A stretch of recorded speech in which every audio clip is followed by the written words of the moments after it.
It's hard to fathom, but the release of the iPhone 13 mini is just a few weeks away. If my calculations are correct, the Apple event is on September 14th, and we should have the physical devices in our hands by September 24th. The hype is real, and I'm super excited for all the new features and changes coming to the iPhone 13 or the iPhone 12s, whatever you want to call it. So today, let's break down the iPhone 13 mini and see if it's a worthwhile upgrade over the iPhone 12 mini. To be quite honest with you, this year, the iPhone 13 mini isn't looking too good. Just an FYI, despite this video, I will be picking up the iPhone 13 mini for review purposes. We sort of built a community of iPhone 12 mini enthusiasts on this channel, so I will be replacing my iPhone 12 mini with the iPhone 13 mini as my daily driver. I'm also curious to test out those new camera features and supposedly an improved battery. So if you guys want to stay up to date on the latest iPhone 13 mini content, make sure to subscribe to the channel, and if you are as excited as I am for the release of the 2021 iPhones, then smash that like button and let's get this video started. So if you're an avid viewer of the channel, you already know my hands down favorite iPhone of all time is the iPhone 12 mini. This is such an amazing phone. It's what I've been wanting and asking for from Apple for quite some time now, and they finally delivered with the iPhone 12 mini. The thing that I really like about the 12 mini is that there wasn't a significant difference between the iPhone 12 Pro and the regular 12. Apple decided to include an OLED display, keep the same chipset, and even the camera system wasn't too different from the Pro models. But all of that is about to change this year with the iPhone 13 mini. Before we get into all of that, I want to let you guys know that the 12 mini was almost the perfect iPhone for me.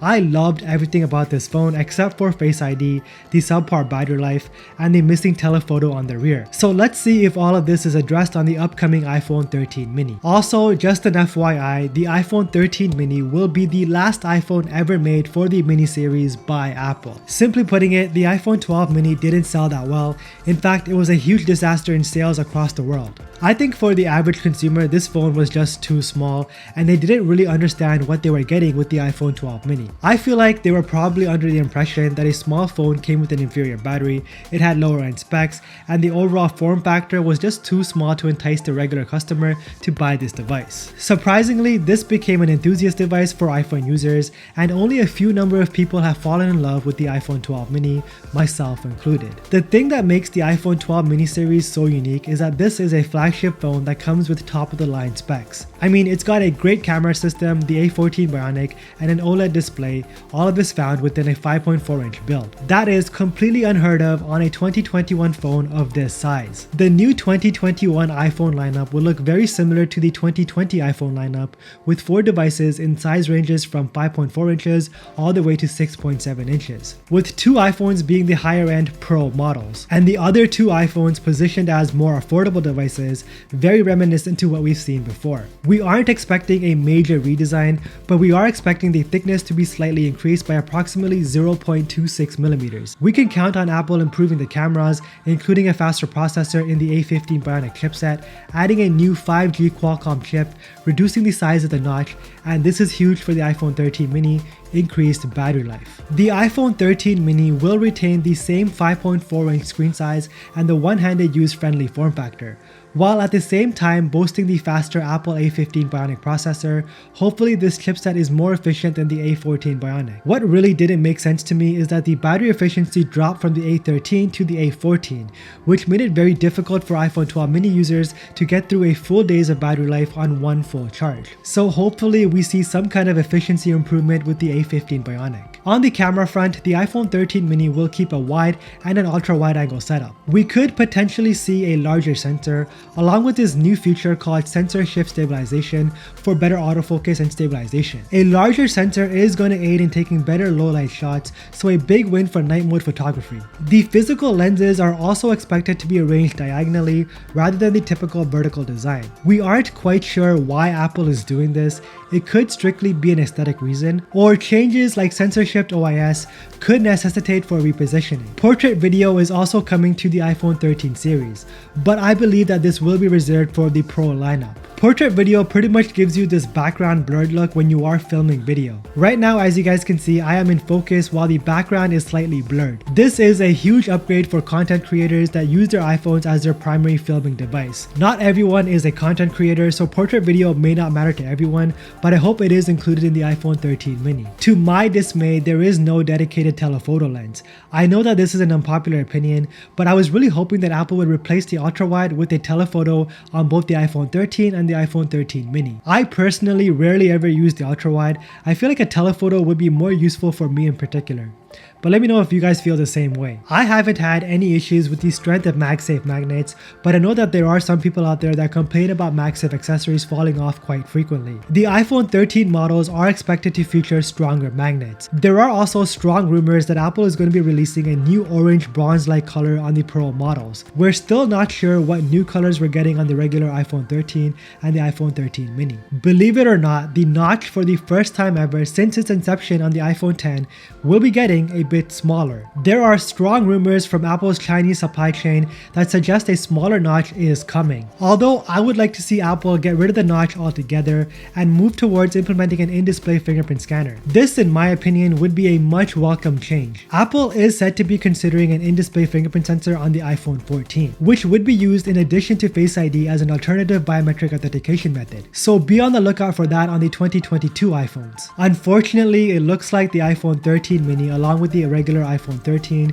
will not be getting 120Hz ProMotion display. This is going to be held specifically for the Pro variants, and if you've never experienced 120Hz before on a smartphone, let me tell you, it's a complete game changer. Your interactions with your phone's display will be that much more smoother, and your iPhone will feel 2 times faster than a regular 60Hz panel. So it's a huge miss that this won't be trickling down to the iPhone 13 mini. The beauty of the iPhone 12 mini is that the screen is the exact same as the Pro variants. We got an OLED display on the 12 mini, and I really appreciated the fact that Apple didn't hold back on the specs. With the iPhone 13 mini, all the things that we loved on the 12 mini are about to change. We are expecting all of the iPhone 13 models to have larger battery capacities than the iPhone 12 models. The 13 mini is expected to come with a 2406 mAh battery. The iPhone 12 mini in comparison came with a 2227 mAh battery. So a battery that is about 8% bigger in capacity. Apple is doing this by using a new space-saving design. Like, they are integrating the SIM card slot with the main board and reducing the front optical module thickness to provide more space for a larger battery. Will that make a big impact on screen on times? Well, in my opinion, it will. With improved battery efficiency on the A15 Bionic and a larger battery, we will hopefully see much improved screen on times. The A15 chipset will also feature a 15 to 20% lower power consumption to offset battery life and hopefully help with a higher refresh rate display. There are strong rumors also suggesting that the iPhone 13 models may support even faster charging speeds